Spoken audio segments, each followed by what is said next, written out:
in qultum kullu dzalika min amal at-tabi'ati wahdaha qulna wa man awjada at-tabi'ata. Apabila kalian berpendapat semua itu dari proses hukum alam, bahwa alam yang menciptakan segalanya secara tidak sengaja, dan fakta kenyataannya alam dia memberikan kelestarian seperti itu, maka kami menjawab, siapakah yang mengadakan hukum alam tersebut? Alam itu buta, alam itu tuli, alam itu benda. Lalu alam dia bisa memiliki proses sehingga dia menjadi suatu bentuk, menjadi bentuk yang lain. Maka aturan ini aturan siapa? Maka tentunya aturan yang telah diberlakukan oleh Allah Subhanahu wa ta'ala. Fa'il qultum awjadat nafsaha binafsiha qulna man alladhi wahabaha al-hayata wal ihsasa wal idraka. Apabila kalian berpendapat alam atau materi atau benda itu sendiri yang mewujudkan aturan-aturannya, hukum-hukumnya, maka kami menjawab, siapakah yang memberi kehidupan kepada benda? Sperma itu benda, alaqah itu benda, mudghah itu benda. Setelah dibungkus, dijadikan tulang, dibungkus dengan daging,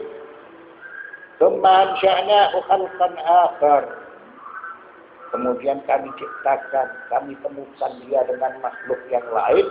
Setelah itu dia dilahirkan menjadi manusia. Maka tentunya pada saat itu aturan-aturan yang diberlakukan adalah aturan-aturan yang dikehendaki oleh Allah Subhanahu wa ta'ala.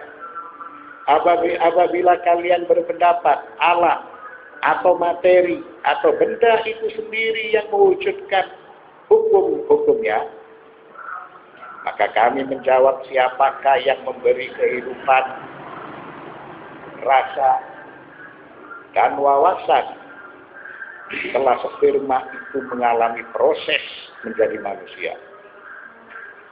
Tentunya Allah Subhanahu wa ta'ala. Wa in qultum hiya qulna innaha samma'u amya'u wa fatidu syai'i la yu'addihi. Apabila kalian berpendapat alam itu memiliki kehidupan, rasa, dan wawasan setelah mengalami proses, maka kami menjawab, alam itu benda yang tidak memiliki kehidupan, yang tidak memiliki rasa, yang tidak memiliki wawasan, atau diistilahkan dengan tuli, bisu. Dan benda yang tuli lagi bisu tidak bisa memberikan kehidupan, tidak bisa memberikan rasa, dan tidak bisa memberikan wawasan. Waliqaulihi faqidu syai'i la yu'ati. Jadi benda yang tidak hidup tidak bisa memberikan kehidupan. Benda yang tidak memiliki rasa tidak bisa memberikan rasa dan wawasan. Sebagaimana orang yang buta tidak bisa melihat. Maka apabila hal itu semuanya terjadi, maka berarti dia mengikuti suatu aturan. Aturan tersebut dikehendaki oleh Allah Subhanahu wa ta'ala.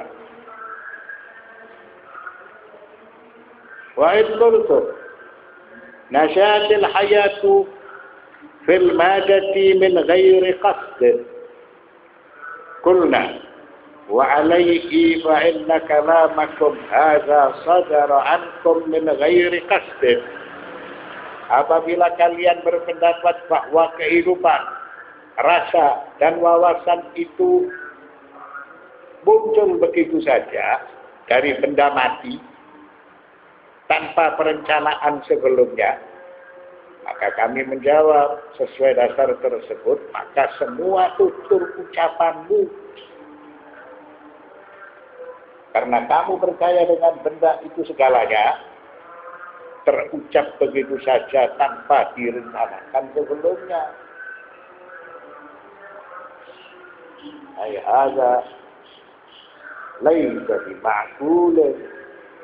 Seseorang yang bertutur kata, dia pasti memiliki tujuan, memiliki rencana. Tidak begitu saja tutur ucapan itu keluar dari dirinya.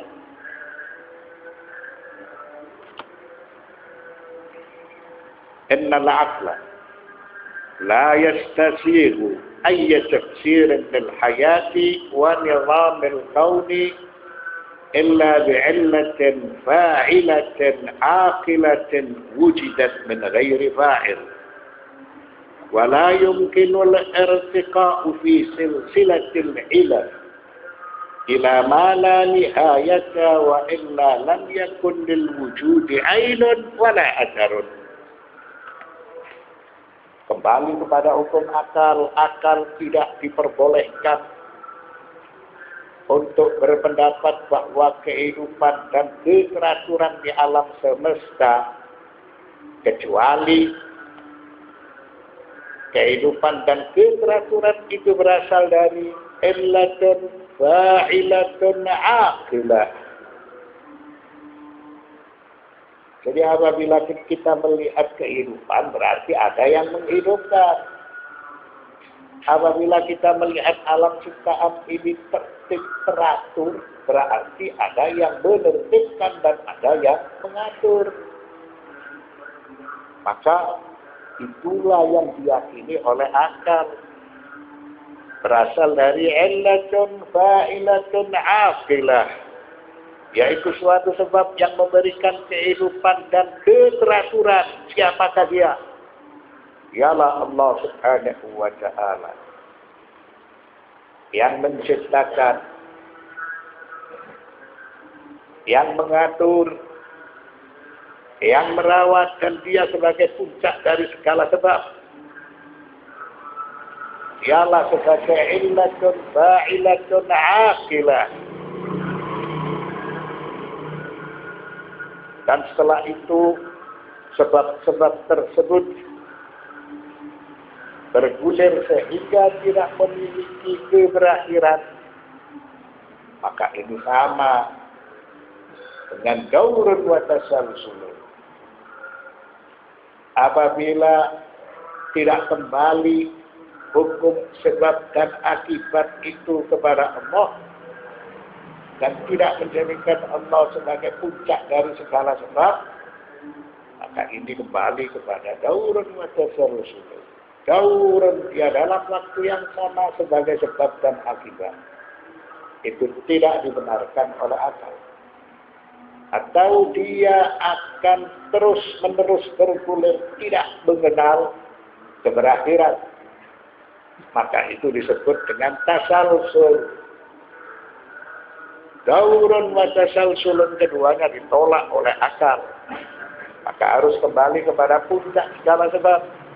Ialah Allah, ialah illatun fa'ilatun aqilah. Apabila kembali kepada dia, maka masalah ini dinyatakan clear, dinyatakan tuntas.